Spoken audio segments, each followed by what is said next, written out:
ወገኖቼ ኢትዮጵያውያን ኤርትራውያን እንዴት ናችሁ? እንዴት ከረማችሁ? እህታችሁ ወንጌላዊት ጸገነት ነኝ። ዛሬም ደግሞ መልእክት ይዤ መጥቻለሁ። እንደ መግቢያ ባረግ እየሰማን ያለነው ነገር በጣም ጆሮን ጭው ያደርጋል። በጣም እና ያሳዝናል። ኢትዮጵያ ወዴት እየሄደች እርስ በርስ ጥላቻው እየከረረ በቃ ሰው እየተላለቀ ነው ያለው። አሁን ሰምታችኋል። ሰሞኑን መቼም የሚዲያ ደግሞ ማያሳየን ነገር የለምና የኢትዮጵያ ሕዝብ ምን ይሁን እርስ በርስ መገዳደሉ ቀጥሏል። በተለይ ወጣቱ በጣም ተጨካክኗል። እንዳልኳችሁ ከአባቶቻቸው ያዩት አሁንም ከላይ ያሉት የሚታየው ነገር ይሄ ነው። በቃ ፍቅር የሚሰብክ ስለሌለ ማለት ነው። ያውም በባካችሁ ለእናቴ አንድ ነኝ እርሷን ለመርዳት ነው የተሰደድኩት አትግደሉኝ ያላቸው በዙም እየተያዩ እንደዚህ አርገ ግደለው እንደዚህ አርገ ረደው ተባብለው አረዱት። ይንውጥ ይሄው በሚዲያ ላይ እንደ በግ ሲታረድ እያየ ለዚህ ትውልድ ግን ጭካኔውን ምንድን ያስተማረው? ለእናቴ አንድ ልጅ ነኝ አትግደለኝ እያለው ወገናችሁን ቪዲዮን አንዴ ልመርቃችሁ ገስት ላይ ሆናችሁ ጀግና በርታ ብላችሁ ያሳረዳችሁት በዚህ አልበቃ ብሎት ነፍስ ብሎ ሳይወጣለት ሲቀር በጀርባው ገልብጠውና እንባውን ይዩት እስቲ። የት ይጥለን ይሆን የእናቶች እንባ? የኢትዮጵያን ምድር የኢትዮጵያን ሕዝብ የት ይጥለዋል? የእናቶች እንባ፣ የሕፃናት ጩኸት፣ በግፍ የሚደፈሩት ሴቶች፣ በግፍ የሚገደሉት ወጣቶች፣ ሕፃናት፣ ወንድ ሴቱ ሳይቀር አንዱ አሳሪ ሌላው ታሳሪ። ይኸው ወጣቶቹ ጀርባቸው እንትቻቸውን ወደኋላ ጠፍንገው ምንም አያውቁ ገና እኮ 10 ዓመት 12 ቢሆኑ። በጣም ከባድ ነው ወገኖች። ወደ እግዚአብሔር ልንጮህ ይገባል። ኧረ ተው፣ ይሄ ጊዜ ያልፋል። ተው፣ እግዚአብሔርን ፍሩ። እግዚአብሔር ግን ይነሳል ከማደሪያው የእናቶችን እንባ ያብሳል። እኔ በጣም አደራ ምለው በጣም መናገር ብፈልገው ለኦሮሞ ክርስቲያኖች በኦሮምኛ ወንጌል ስበኩ፣ በሚገባቸው ቋንቋ ፍቅርን ስበኩ። አደራ አለባችሁ። በኋላ እግዚአብሔር ይጠይቃችኋል። የኦሮሞ ተወላጅ ሆናችሁ የወንጌል አማኝ ሆናችሁ አሁን በኃይለኛው ወንጌል የምትሰብኩበት ትውልድ የምታስመልጡበት ዘመን ነው። እኛን ማን ይሰማናል? አሁን አማርኛም ባለቀር ተጣልተዋል። ወንጌል እንኳን ተጣልተዋል። በቋንቋ የተነሳ ከዘር ከነገድ ከቋንቋ ነፃ ያወጣን ክርስቶስ ኢየሱስ እንደሆነ እያለ እኛ ግን ዛሬም እየተበላላን ነው። ቤተክርስቲያን ሳይቀር በዘርና በፖለቲካ ተበታትኖ በኢየሱስ ክርስቶስ። አሁን ደግሞ የሐሰተኛ ነቢያቶች ያው እንዳልኳችሁ በሰው ፊት መከበር አሁን በዚህ ትውልድ እየታረደ ባለበት ሰዓት የነቢያቱ ራሳቸውን ቆልለው ራሳቸውን ምቾት ውስጥ ከተው እንዴት እንደሚኖሩ እያየነው ነው። በጣም እኮ አሳፋሪ ነው። ምድራችን ውስጥ ቤተክርስቲያን ያለ ይመስላል ስታስቡት። ጨለማው ነግሶ ከክርስቶስ ይልቅ ራሳቸውን ማሳየት የሚወዱ መጽሐፍ ቅዱስ እዛ ቁጭ ብሎ ይጭፋ አቤት ጌታዬ ቁጭ ብሏል። ያው ታውቁታላችሁ።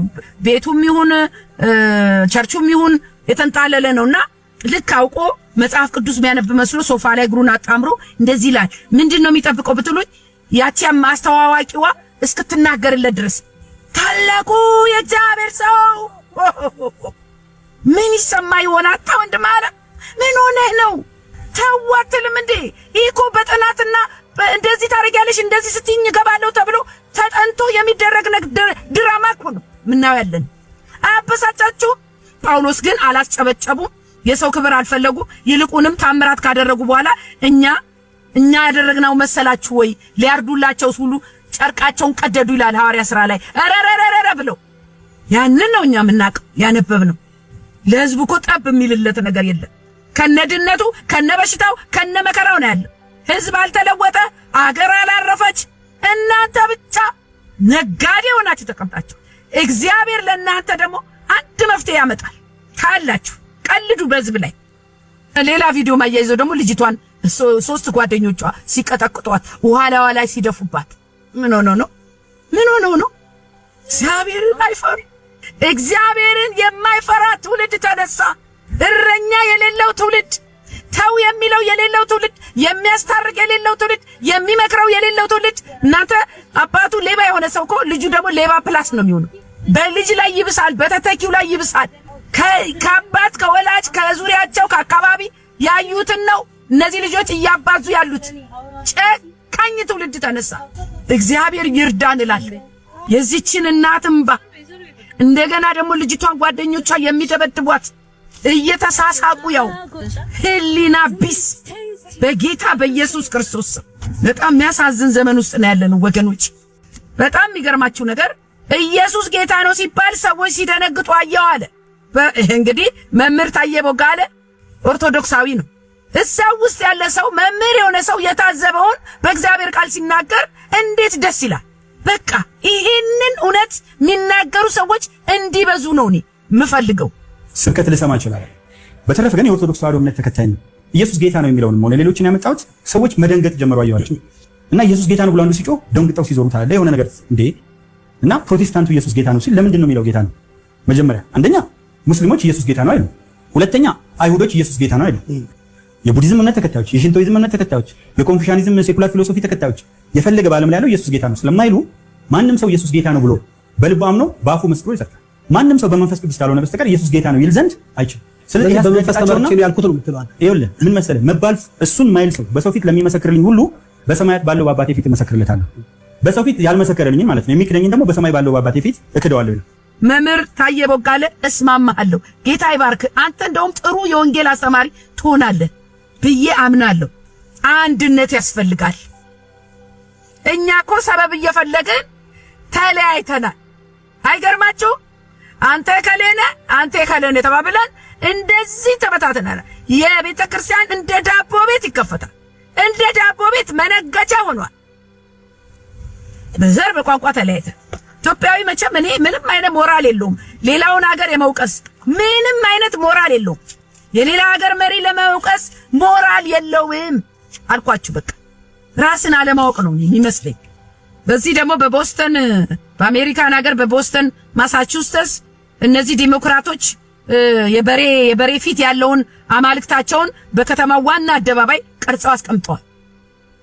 እኔና እናንተ የምናውቀው አማልክቶች እግዚአብሔር የሚቆጣባቸው እግዚአብሔር አትቅረጹ ያላቸው እንደው መጽሐፍ ቅዱስ ላይ አለ።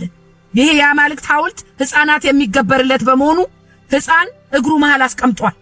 ፊቱ የበሬ ነው፣ የጥጃ ነገር ቀንድ ያለው ማለት ነው። ይህም በዚያ ከተማ የጸደቀውን የውርጃ ሕግ ያሳያል። የውርጃ ሕግ አጽድቀዋል። ለካ ውርጃ ሲደረግ ግብር ማለት ነው ለሰይጣን። ሕፃን ልጅ እዚህ ጋር ሲሞት ለሱ ግብር ነው። እንደዛ ነው ደም የሚጠጣው ማለት ነው። በመጽሐፍ ቅዱስ ውስጥም እግዚአብሔር ስለዚህ አማልክት ተናግሯል። የት ብትሉኝ በአንደኛ ነገሥት 11:7 ላይ በዚያን ጊዜም ሰለሞን ለሞዓብ ርኩሰት፣ ለካሞሽ ለአሞንም ልጆች ርኩሰት፣ ለሞሎክ ይባላል ይሄ እንትኑ የተሳለው ምስሉ ለሞሎክ በኢየሩሳሌም ፊት ለፊት ባለው ተራራ ላይ መስገጃ ሰራ ይላል። ዛሬም በእኛ ዘመን ለአማልክት የሚሰግዱ አሉ ማለት ነው። ወገኖቼ ዘመኑ አልቋል። እኔ አሁን በጣም ምለው ነገር ኢትዮጵያ ውስጥ ጥላቻ እየነገሰ ነው። ይሄንን ጥላቻ የማጥፋትና ይሄንን ጥላቻ ፍቅር የማምጣት የሁሉም ኃላፊነት የመንግስት ብቻ አይደለም፣ የቤተ ክርስቲያን ብቻ አይደለም። ከቤተሰብ የጀመረ እየዘራን ያለውን ዘር መጠንቀቅ አለብን።